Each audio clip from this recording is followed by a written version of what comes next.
I wanted to share with you this piece from NBC. This is the other piece that made me mad.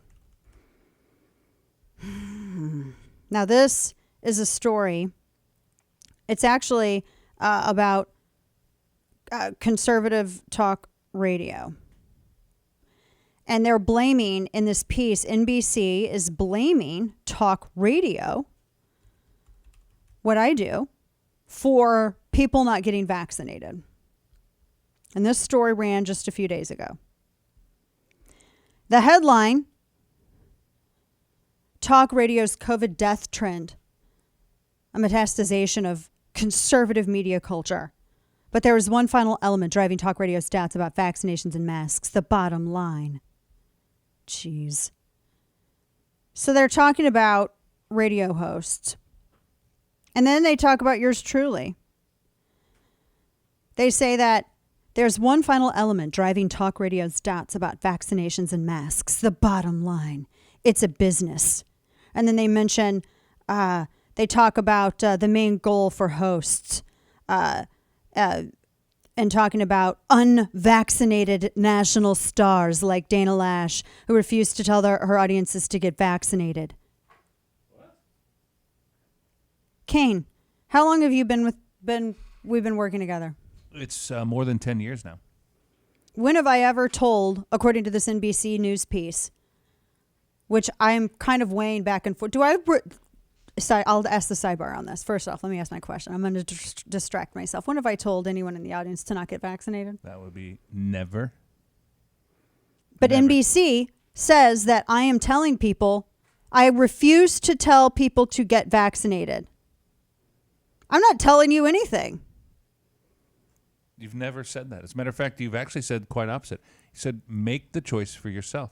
Always said that. And they say that it's because it's all about the bottom line or something.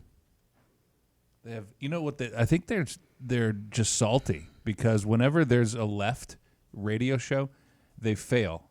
They completely fail. As a matter of fact, there were networks out there that were built on the left's narrative, and those networks failed. Yeah, because they suck. Yeah. And plus, people, if they want to see a leftist perspective, they can go, I mean, gosh, you guys can turn on your televisions anything, yeah. And you can see it there all the time. It's not my responsibility to tell you what to do.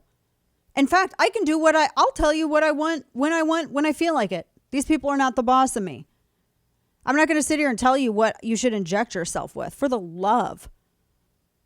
And it is not my problem that these propagandists have to work overtime to try to sell this to people when the CDC director is saying, well, it doesn't stop transmission.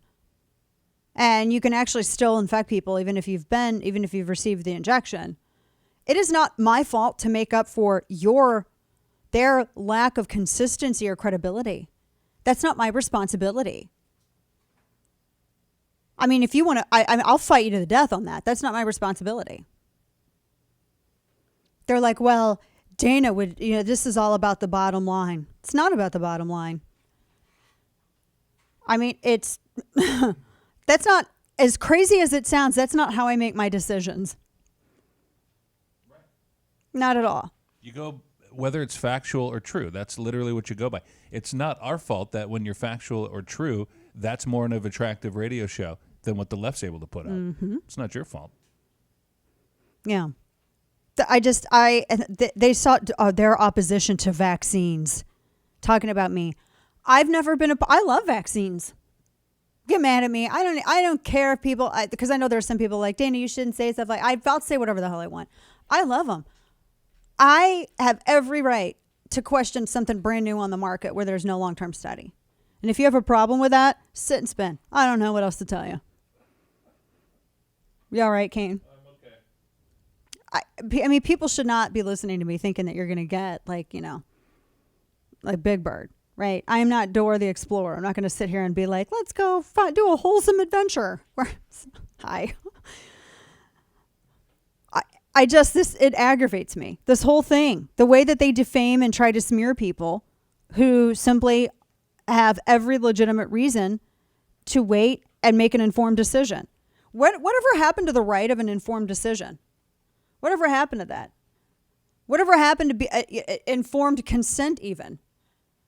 The government doesn't understand the word no, apparently. I think we need to have a whole PSA campaign about that. No means no, Uncle Sam. But in making an informed decision, why are people against that? And for this article to misrepresent me that way, well, I'm used to it. How sad is that?